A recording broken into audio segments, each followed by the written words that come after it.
Hello students, today we are going to discuss next topic in our chapter classification of elements and periodicity, and that is variation of atomic radii in transition series. Beta, in our last video we discussed about the variation of atomic radii along period and groups, right? और इसके अलावा हमने inert gases के cases में भी उनकी variation को discuss किया था. एक चीज़ रह गई ट्रांजिशन सीरीज में एटॉमिक रेडियाई को डिस्कस करना, वो भी डिस्कस कर लेते हैं. कहते हैं along the transition series size remains almost constant. Transition series के दौरान जो साइजेस हैं डिफरेंट एलिमेंट्स के एटम्स के जो साइजेस हैं वो कह रहे हैं कि वो ऑलमोस्ट कांस्टेंट रहते हैं. ऐसा क्यों? क्योंकि आप लोगों ने देखा होगा कि ट्रांजिशन सीरीज में जब हमने अपनी वीडियो में ये डिस्कस किया था कि ट्रांजिशन एलिमेंट्स में क्या होता है, एंटी पेनल्टीमेट और कुछ में पेनल्टीमेट शेल्स जो हैं वो फिल होते हैं, राइट? यानी कि इनर सब शेल्स फिल हो रहे होते हैं. तो इनर सब शेल्स फिल होने के कारण इनमें जो शील्डिंग इफेक्ट है बेटा वो पुअर होता है. शील्डिंग इफेक्ट पुअर होने के कारण इनका जो साइज है ना तो वो प्रॉपरली कॉन्ट्रैक्ट हो पा रहे होते हैं, ना ही प्रॉपरली उनका साइज बढ़ रहा होता है. तो इनका जो साइजेस है वो पुअर शील्डिंग इफेक्ट के कारण जो बढ़ भी नहीं रहा, कम भी नहीं हो रहा, तो वो कांस्टेंट हो जाएगा. तो ये कांस्टेंट रह जाते हैं. ठीक है बेटा. उसके बाद नेक्स्ट जो हमारा आज का मेन टॉपिक है वो डिस्कस कर लेते हैं. That is ionic radii. Ionic radii it is defined as the distance between the nucleus and the outer most shell of an ion. Nucleus से आउटर मोस्ट शेल जो है किसी आयन का, उसका डिस्टेंस क्या है, उसे आयनिक रेडियाई बोलते हैं. अब बेटा आयनिक रेडियाई में हमें दो चीज़ें पढ़नी पड़ेंगी, केटाइंस एंड एनाइंस. केटाइंस यानी कि ion formation with the removal of an electron, तब बनते हैं केटाइंस जब हमारे पास पॉजिटिव चार्ज हो किसी चीज़ पे. अगर हमारे पास किसी एटम में हमने इलेक्ट्रॉन की एडिशन करवाई है तब आयन जो बनेगा which is negatively in nature उसे बोलते हैं एनाइन. तो हम डिस्कस कर लेते हैं, आप लोगों को समझ आ जाएगा. Ionic radii of cation is always less than atomic radii of that atom. कहते केटाइन की यानी कि पॉजिटिवली चार्ज स्पीशी की एटॉमिक रेडियाई कम होती है, less, as compare to neutral atom से. As compare to neutral atom से इसकी ज़्यादा होगी, मोर. न्यूट्रल एटम की एटॉमिक रेडियाई ज़्यादा, पॉजिटिवली चार्ज आयन की एटॉमिक रेडियाई कम. ऐसा क्यों, देख लेते हैं. Since a cation is formed by removing one और more electrons from the neutral atom. कहते केटाइन फॉर्म कैसे होता है, जब हम न्यूट्रल एटम में से एक या एक से ज़्यादा इलेक्ट्रॉन्स को रिमूव कर दें. अब बेटा इलेक्ट्रॉन्स रिमूव हो रहे हैं ना, न्यूक्लियस में पड़ा पॉजिटिव चार्ज तो नहीं हम रिमूव कर सकते, प्रोटॉन्स तो नहीं हम रिमूव कर सकते, ठीक है, वो रिमूव नहीं हो रहे. यानी कि यहाँ पे नंबर ऑफ प्रोटॉन्स तो वही रह रहे हैं, बाहर नंबर ऑफ इलेक्ट्रॉन्स अगर कम हो गए तो हर एक इलेक्ट्रॉन पर जो फोर्स ऑफ अट्रैक्शन है इस पॉजिटिव चार्ज के कारण, पहले तो 1-on-1 थी ना, 1 पॉजिटिव अट्रैक्ट कर रहा था 1 नेगेटिव को, लेकिन अब अगर यहाँ पे मान लीजिए 2 थे इलेक्ट्रॉन, यहाँ पे 2 पॉजिटिव चार्ज पड़े थे, तो 2 को एक एक खींच रहा था, राइट? अब एक रिमूव कर दिया है, अब एक इलेक्ट्रॉन को 2 पॉजिटिव चार्जेस अपनी तरफ खींच रहे हैं, तो 2 पॉजिटिव चार्ज एक इलेक्ट्रॉन को ज़्यादा अच्छे से अट्रैक्ट कर सकते हैं या 1-on-1. ऑब्वियसली इसमें अब अट्रैक्शन ज़्यादा बढ़ गई तो इसकी जो साइज है वो कंट्रैक्ट होगी. साइज कंट्रैक्ट होने पर बेसिकली रेडियाई, जो रेडियस है वो कम हो गया। तो आप कह सकते हैं ना कि केटाइन में इलेक्ट्रॉन्स के रिमूव होने पर जो न्यूट्रल एटम का साइज होता है उसके कंपैरिजन में रेडियस कम होता है, यानी कि neutral atom is bigger in size as compare to cation. And now nuclear charge is acting on lesser number of electrons and pull them closer. यही आपको मैंने अभी समझाया। ऐसा हो क्यों रहा है? क्योंकि न्यूक्लियर चार्ज जो है अब कम नंबर ऑफ इलेक्ट्रॉन्स को उसने पुल करना है, अट्रैक्ट करके रखना है अपने तरफ।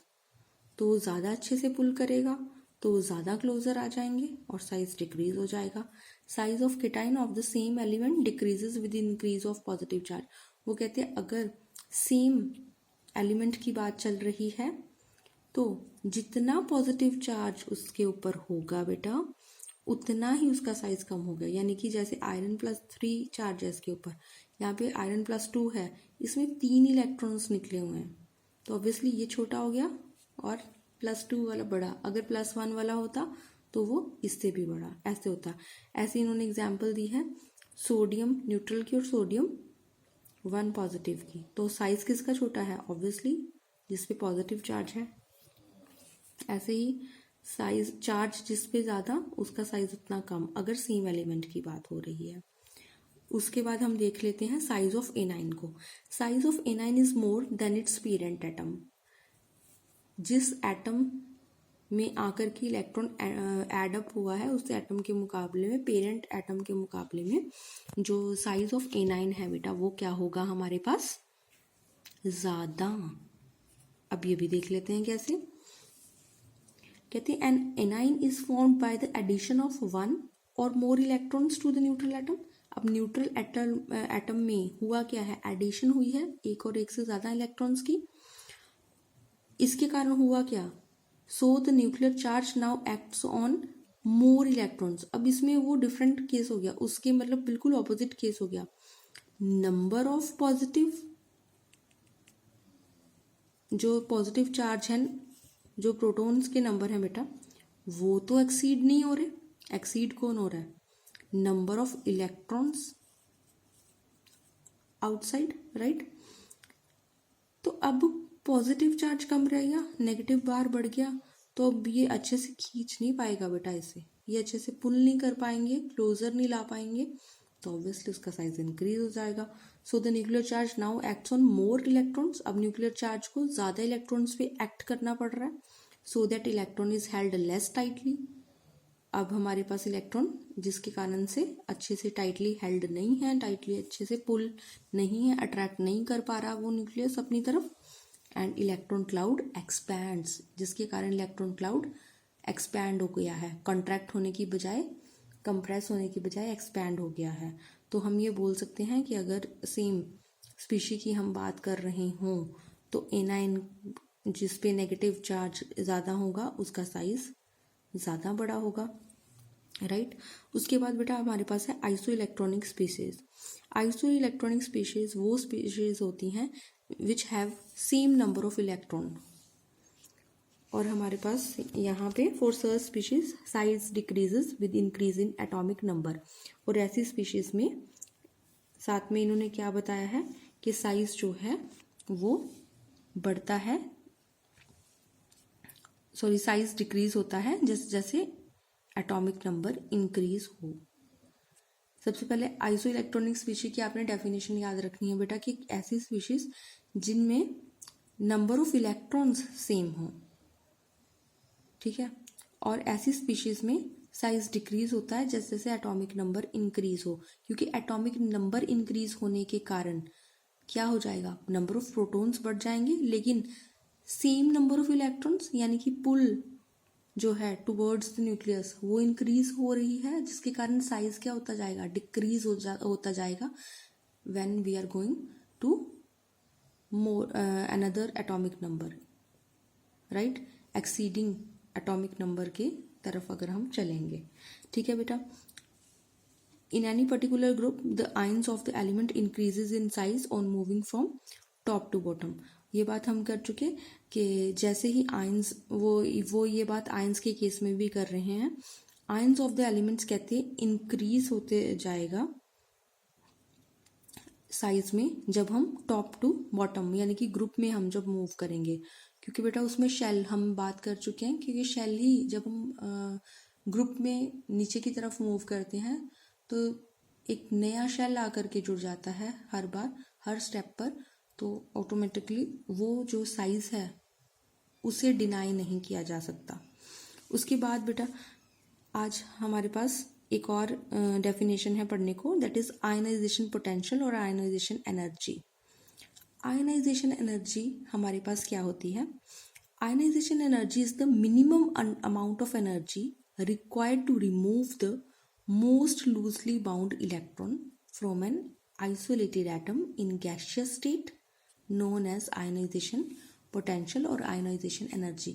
कहते हैं कि वो कम से कम एनर्जी जो कि काफ़ी हो एक बहुत ही ज़्यादा लूजली बाउंड इलेक्ट्रॉन को उसके एटम में से निकालने के लिए, जब वो गैसियस फॉर्म में एग्जिस्ट कर रहा हो, उस एनर्जी को क्या बोलते हैं? Ionization energy.